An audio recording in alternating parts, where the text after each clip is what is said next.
മതിയായി. ഒരാഴ്ച കൊണ്ട് നിങ്ങൾ മതിയാക്കി. ഒരാഴ്ച കൊണ്ട് നിങ്ങൾ മതിയാക്കി സാർ. ഒരു തീരുമാനം എടുക്കുന്നില്ല. അതുകൊണ്ട് നടക്കും തീരുമാനങ്ങളൊക്കെ. രാവിലെ മനോരമ കണ്ടപ്പോൾ അതിനകത്ത് ഇങ്ങനെ കുനിച്ചിരുത്തി ശിക്ഷിച്ചതായിട്ട് കണ്ട്. ശിക്ഷിച്ചു കഴിഞ്ഞാൽ പിന്നെ ഒരാളെ തൂക്കിക്കൊല്ലാൻ വിധിച്ചു കഴിഞ്ഞാൽ 5 പ്രാവശ്യം തൂക്കിക്കൊല്ലാൻ പറ്റും. അതുകൊണ്ട് തൂക്കിക്കൊല്ലാൻ എല്ലാം ഉദ്യോഗസ്ഥന്മാർ അറിയിക്കും. അങ്ങനെ ആ യുഗം അവസാനിച്ചു. വലിയൊരു മഴ പെയ്ത് തോർന്ന പോലെ എന്നാണ് വിമർശകർ അടക്കം പറയുന്നത്.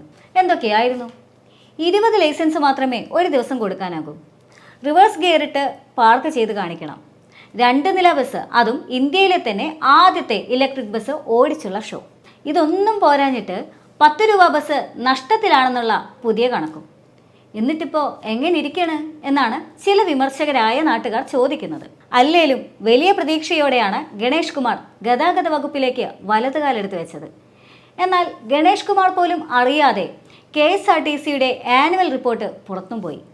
വലിയ ചർച്ചയായി എന്ന് മാത്രമല്ല, മന്ത്രി ഒരക്ഷരം പോലും പഠിക്കാതെയാണ് മാധ്യമങ്ങളുടെ മുന്നിൽ പ്രഹസനം കാണിച്ചത് എന്ന ചീത്തപ്പേര് വരെ ആയി. അതുകൊണ്ടാണ് തിങ്കളാഴ്ച രാവിലെ KSRTCയുടെ ഉന്നത ഉദ്യോഗസ്ഥരുടെ യോഗത്തിൽ കാര്യം ഉന്നയിച്ച് മന്ത്രി ഇത്തരം പ്രവണതകൾ ആവർത്തിക്കരുത് എന്ന കർശന നിർദ്ദേശം നൽകിയത്.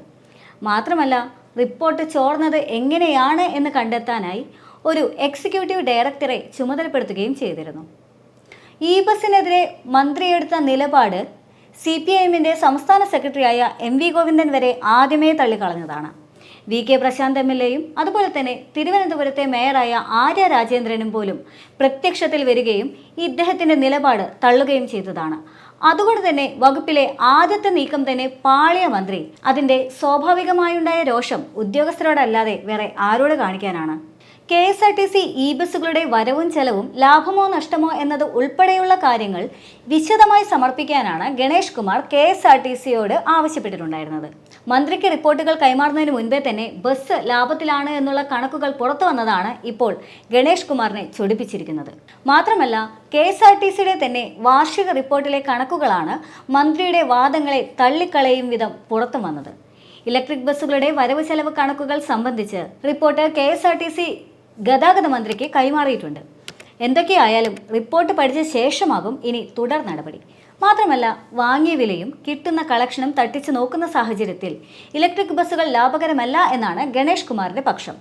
ബിജു പ്രഭാകർ വിദേശത്തായതിനാൽ തന്നെ ജോയിന്റ് MD ആയിട്ടുള്ള പ്രമോദ് ശങ്കറിനാണ് മന്ത്രിക്ക് റിപ്പോർട്ട് കൈമാറിയത്. സിറ്റി സർക്കുലർ 10 രൂപ ടിക്കറ്റ് എന്നത് അടിസ്ഥാന ചാർജാക്കി ഫയർ സ്റ്റേജ് കൊണ്ടുവരുന്നത് ആലോചനയിലുമുണ്ട്. ഗണേഷ് കുമാർ ഗതാഗത മന്ത്രിയായി ചാർജ് എടുത്ത ശേഷം ഇലക്ട്രിക് ബസ്സുകളുടെ കരാറുകൾ റദ്ദാക്കി തുടങ്ങിയിട്ടുള്ള റിപ്പോർട്ടുകൾ പ്രചരിച്ചിരുന്നു. എന്നാൽ ആ റിപ്പോർട്ടുകൾ തന്നെ വിശദീകരിച്ചുകൊണ്ടാണ് ഇപ്പോൾ KSRTC രംഗത്തെത്തിയിരിക്കുന്നത്. സിറ്റി സർക്കുലർ പ്രകാരമുള്ള ബസ്സുകളായതുകൊണ്ട് തന്നെ ടെൻഡറുകൾ റദ്ദാക്കാൻ സാധിക്കില്ല എന്നുള്ളതാണ് ഇപ്പോൾ KSRTCയുടെ മാനേജ്മെന്റ് വിശദീകരണം നൽകുന്നത്. മാത്രമല്ല, ഈ പദ്ധതി വഴി ഡീസൽ ബസ്സുകൾ വാങ്ങാനും കഴിയില്ല എന്നും പറയുന്നുമുണ്ട്. എന്നാൽ അതേസമയം തന്നെ പുതിയ ബസ്സുകൾ വാങ്ങാനുള്ള കാലതാമസം ഉണ്ടാകാനുള്ള സാധ്യതയുണ്ടെന്നും പറയുന്നുണ്ട്.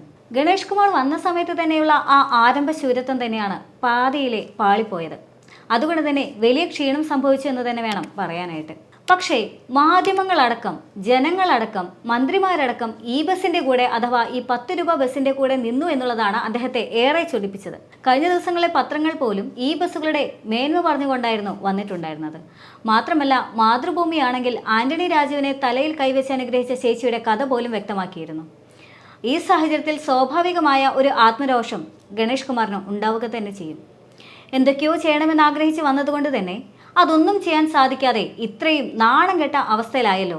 പ്രത്യേകിച്ചും സ്വന്തം ഡിപ്പാർട്ട്മെന്റിലെ ആളുകൾ തന്നെ തനിക്കെതിരെ തിരിഞ്ഞു എന്നുള്ള ബോധവും അദ്ദേഹത്തിനുണ്ട്. അതുകൊണ്ടാണ് ഇന്ന് മാധ്യമപ്രവർത്തകരോട് എല്ലാം കഴിഞ്ഞല്ലോ, താൻ ഇനിയൊന്നിനും പ്രതികരിക്കുന്നില്ല, എല്ലാ കാര്യങ്ങളും ഉദ്യോഗസ്ഥർ തന്നെ പറയട്ടെ എന്നെല്ലാം പറഞ്ഞത്. എന്തൊക്കെ പറഞ്ഞാലും ഗണേഷ് കുമാർ വന്ന സമയത്ത് നേരിയൊരു പ്രതീക്ഷ ചിലർക്കെങ്കിലും ഉണ്ടായിരുന്നു. കാരണം പണ്ട് KSRTCയെ നല്ല നിലയിൽ കൊണ്ടുപോയിരുന്ന ഒരു മന്ത്രിയാണ് എന്നുള്ളൊരു പേരും ഒരു ഖ്യാതിയും അദ്ദേഹത്തിനുണ്ട്. അതുകൊണ്ട് തന്നെ അത്ര വലിയൊരു പ്രതീക്ഷ ചെറിയ ഒരു കൂട്ടം ജനങ്ങൾക്കും ഉണ്ടായിരുന്നു. അതുകൊണ്ട് തന്നെ അക്കൂട്ടർ ഇപ്പോൾ ഉദ്യോഗസ്ഥർക്കെതിരാണ്. എന്തായാലും ഇനി കുറച്ച് നാളത്തേക്ക് ഗണേഷ് കുമാറിൻ്റെ ഈ ആരംഭശൂരത്വം അല്പം കുറഞ്ഞിരിക്കാൻ തന്നെയാണ് സാധ്യത. അതായത് ഇനിയുള്ള പദ്ധതികൾ ഒന്ന് അല്പം ആലോചിച്ച് മാത്രമേ ഉണ്ടാകാൻ സാധ്യതയുള്ളൂ. എന്തൊക്കെ പറഞ്ഞാലും ഇത്രയധികം ഫാൻസ് ഉള്ള സ്ഥിതിക്ക് 10 രൂപ ബസ് എന്തായാലും ഇപ്പോൾ സേഫ് സോണിലാണ്.